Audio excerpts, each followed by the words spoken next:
झीलों की नगरी उदयपुर से आप सभी को गोविंदलाल ओड का प्यार भरा नमस्कार। आप देख रहे हैं झीलों की नगरी उदयपुर से सीधा दृश्य मेरे चैनल भक्ति शक्ति और संस्कृति चैनल पर। आप देख रहे हैं ये आज की सबसे बड़ी ठगी पीड़ित जमाकर्ता संघर्ष समिति की ये सबसे बड़ी रिपोर्ट है, जो कि अपने ही पैसे के लिए जन आंदोलन कर रहे हैं। लगभग पूरे देश में आज 81 दिन का धरना हो गया है। कल 80 दिन पूर्ण होने के उपलक्ष्य में उन्होंने केक काटकर दर्द बांटा और आज 81 दिन पूर्ण हो चुके हैं। और आज आप पिछली तस्वीरों में आप देखेंगे कि उदयपुर के गंगू कुंड से किस प्रकार से जल भरकर सदन सांसद को किस प्रकार से 25 नवंबर को दिल्ली कूच करेंगे।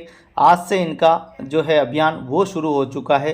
तो मेरे साथ बने रहिए। लगभग देश के 42 करोड़ लोगों की लड़ाई लड़ रहा है ये संगठन, और 42 करोड़ के लाखों करोड़ों रुपए जिन्होंने की अपनी मेहनत की कमाई का पैसा जमा किया, आज उनकी खबर मैं आपके बीच में लेकर आया हूं।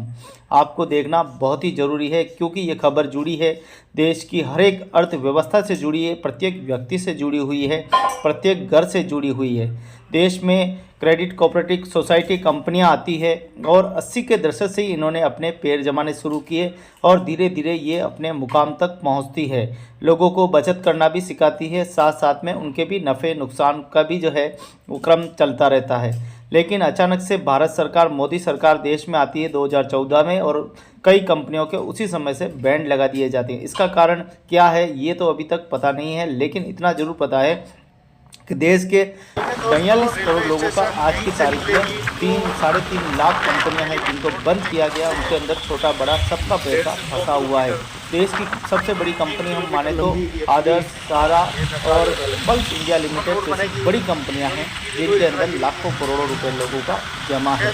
अब कितना जमा है, क्या जमा है, उनकी कितनी संपत्तियां हैं, ये तो जांच का विषय है, ये सरकार का विषय है। लेकिन लगातार जो आंदोलन चल रहे हैं 81 दिनों से ये लगातार आंदोलन कर रहे हैं, और जहाँ जरूरत है वहाँ एक ही परिणाम, एक ही इनका जो आंदोलन है वो एक ही बात है कि कब सरकार हमारा पैसा सरकारियों ने, सरकारी विभागों ने और सरकार ने और शासन और प्रशासन ने जिस प्रकार से बैंड लगाया कंपनियों पे, अब जितने भी निवेशक थे वो तरस रहे हैं कि आखिर उनका पैसा निकलेगा। और इसी इंतजार को लेकर लगभग 1 सितंबर 2024 को धरना शुरू हुआ, अनिश्चितकालीन असहयोग आंदोलन शुरू हुआ, और अभी तक आप देखेंगे आज 81 दिन बीत चुके हैं और लगातार ये धरना हम चल रहा है। कल हम देखेंगे आज का दृश्य देखा वैसे ही आने वाले पूर्व में इन्होंने तो कल केक काटकर 80 में मनाया और दर्द बांटा। अधिकारियों को केक काटकर मनवार भी की। ये अधिकारियों ने केक को चखा भी सही, लेकिन कितने अधिकारियों ने उसे मना कर दिया कि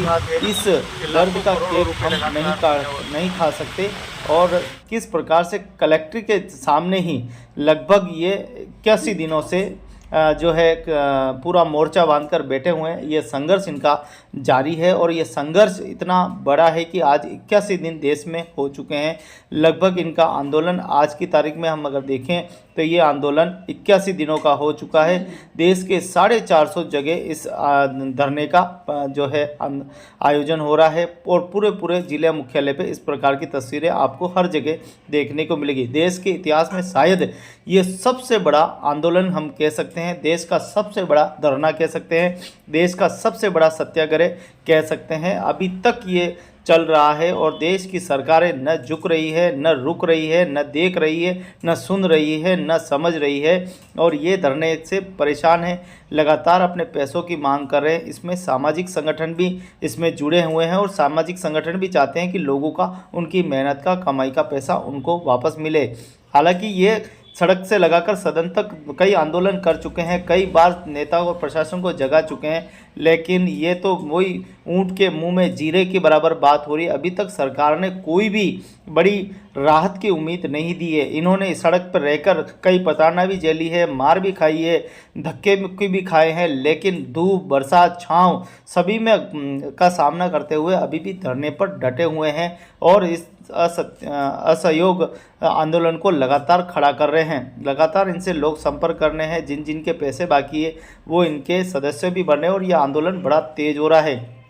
देश का ये कैसा दुर्भाग्य है कि देश में एक क्रेडिट कोऑपरेटिव कंपनियां आती है और सरकार सरेआम उनको लाइसेंस जारी करती है और उनका जो पैसा है वो ठीक तरीके से लेन देन हो रहा था और अचानक से सरकार बंद कर देती है। सरकार को कोई बंद करना है तो पहले लोगों को बताना चाहिए, विज्ञापन देना चाहिए, लेकिन ऐसा कुछ नहीं हुआ और छोटे मोटे अखबारों में या कभी छोटी न्यूज़ देकर उसे समाप्त कर दिया गया। जो जहाँ आप जानते हैं देश में क्रेडिट कोऑपरेटिव कंपनियों ने ऐसी न्यूज़ों को नकार दिया और उन्होंने कहा कि हम पैसा देंगे, हम आपके साथ में खड़े, हम आपका भुगतान करेंगे, सरकार नहीं देगी तो हम देंगे। आज ये हम देने वाले लोग दूर दूर तक दिखाई नहीं दे रहे हैं और सरकार ने पूरा पैसा काबिज कर लिया है। ये बात अलग है कि सरकार ने 2018 में पूरी तरह से पैसों पर प्रतिबंध लगा दिया, लेकिन 2018 के बाद जो पैसा लिया गया उसका क्या हुआ, कंपनी कैसे उसका जवाब देगी, ये अभी कोई जवाब देने वाला अभी तक नहीं है। कितना पैसा आया, कितना गया, लोगों का कितना पैसा इसमें निवेश किया, अभी तक ये भी कोई पुख्ता जवाब नहीं है। सड़क से लगाकर सदन तक आंदोलन किया जा रहा है। आखिर वो जिम्मेदार अधिकारी कहाँ है जिनकी जिम्मेदारी, जिनकी जवाबदेही थी कि क्रेडिट कोऑपरेटिव कंपनियों पर वह लगाम लगाए और उन पर नज़र रखे, लेकिन बराबर ऑडिट नहीं होने से ये बहुत बड़ा जो गैप हुआ है और आज ये जिला कलेक्टर पर भेजने पर मजबूर हो चुके हैं। आज लोगों का पैसा फंसा हुआ है। छोटी छोटी उम्मीदों के साथ लोगों ने पैसा जमा किया कि हमारा पैसा 2 गुना, 3 गुना, 4 गुना, 5 गुना होगा, लेकिन उनको नहीं पता था कि हमारा पैसा डूब जाएगा, हमारा पैसा खत्म हो जाएगा। आज हमें आंदोलन करना पड़ेगा। आंदोलन जीवी बनकर रह गए हैं। लगातार 81 दिनों से अपना काम काज सब छोड़कर प्रशासन के सामने मोर्चा बांधकर बैठे हैं।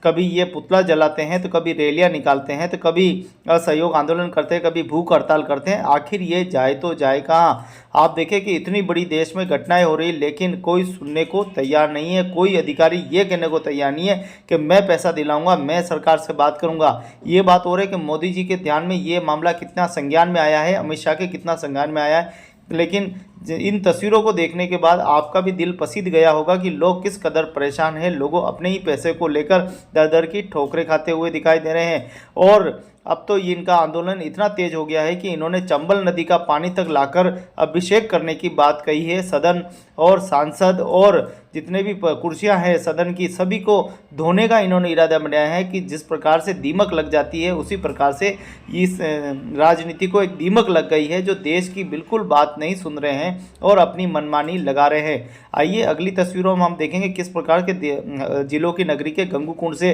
पवित्र जल भरकर जो है बिल्कुल सदन में ले जाया जाएगा और सांसदों को और सदन की कुर्सियों का अभिषेक किया जाएगा। आप देखें किस प्रकार से अपना दर्द जो है बांट रहे हैं, कितना दर्द जो है देश को बताना चाहते हैं। तो परमपिता के हाथ में है, परमेश्वर के हाथ में, जो इस देश में करोड़ों लोगों को अब ये चखा उन्होंने, वो हमारा 80 दिन का पुरुषार्थ जो हम लोगों ने मेहनत की, जो काम किया, अगर वो केक के साथ साथ ये भी चख ले कि उस केक के अंदर हमारा जो मेहनत, हमारा खून पसीना है, तो अभी पीड़ित निवेशकों का पैसा मिल जाए, इसलिए दिल्ली भी जा रहे हैं। क्या दिल्ली जाने से समस्या का समाधान होगा? क्या लोगों की मेहनत का पैसा उनको मिल पाएगा? ये सवाल तो दिल्ली के 25 तारीख को होने वाले धरने के बाद ही पता चलेगा कि भारत सरकार क्या निर्णय ले पाएगी। लेकिन जिस प्रकार से आज 81 दिन हो चुके हैं धरने को और देश के कोने कोने से ठगी पीड़ित जमाकर्ता अपना पैसा के लेने के लिए ये सत्याग्रह आंदोलन जारी है और धरना स्थल पर भी इनके 1-2 व्यक्ति बैठे रहते हैं और ये कहीं न कहीं जो प्रदर्शन करने का अनूठा तरीका है किस प्रकार से हम देश के जनता को और देश और दुनिया और भारत सरकार शासन और प्रशासन के संज्ञान में लाने के लिए इस प्रकार से आप देखें कि एक पहल करते हुए ये संगठन दिखाई दे रहा है। ठगी पीड़ित जमाकर्ता जो संघर्ष समिति है, उदयपुर नहीं पूरा भारत में सभी ये चाहते हैं कि सभी का पैसा मिले, उनको मान सम्मान मिले, हज़ारों लोगों ने आत्महत्याएं कर ली है और उनको भी न्याय मिले और उनका मान सम्मान दोबारा लौट के आए। आज उन कार्यकर्ताओं की स्थिति ऐसी हो गई है कि न वो तो घर के रहे न घाट के रहे। आज उनको गाँव में भी रहने नहीं दिया जा रहा है, शहरों में भी रहने नहीं दिया जा रहा है। जिन्होंने पैसा लिया है वो छुपते फिर रहे हैं, लोगों के सामने जो है नहीं आ पा रहे हैं। लोगों के सामने आते ही लोग उनसे पैसों की मांग करते हैं। तो अपनी पीड़ा आखिर वो कहे तो कहे किससे, क्योंकि पैसा तो कंपनियां दबा कर बैठी है, सरकार दबा पे बैठी है। अब सरकार ही पैसा नहीं दे रही, जिस पर लोग विश्वास करते हैं, सरकार को चुनते हैं, लेकिन अभी तक कोई पैसा नहीं मिला है। इसीलिए ये पूरा सत्याग्रह नारी करना जिद पड़ जो रहा हर है। करे, नारी जिद जो हर करे, नरसर देवनरी होड़, मरण अठे एक मस्करी, मेवाड़ा चित्तौड़। तो मेवाड़ा लाल जई रहा है। आखिर कब तक इस प्रकार से मायूस रहना पड़ेगा? आखिर कब तक दफ्तर चक्कर काटने पड़ेंगे?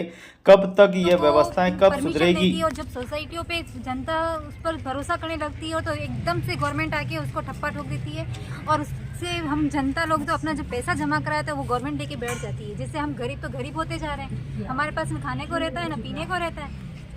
हम तो आप देख पा रहे हैं किस प्रकार से आंदोलनकारी जो है अपनी अपनी बात कहते हुए दिखाई दे रहे हैं। अब ये सवाल है कि क्या इस बड़े जन सैलाब जो कि लगभग 25 नवंबर को जो देश के कोने कोने से 3 लाख से अधिक लोगों का इकट्ठा होने का दावा किया जा रहा है, सदन का घेराव करेंगे, सदन को स्वच्छ करेंगे और चंबल नदी और देश के कोने कोने से नदियों के पानी का छिड़काव करके शुद्धिकरण करेंगे। क्या इस पहल से पैसा मिलेगा या नहीं मिलेगा, हम अगली रिपोर्ट में आपको दिखाएंगे।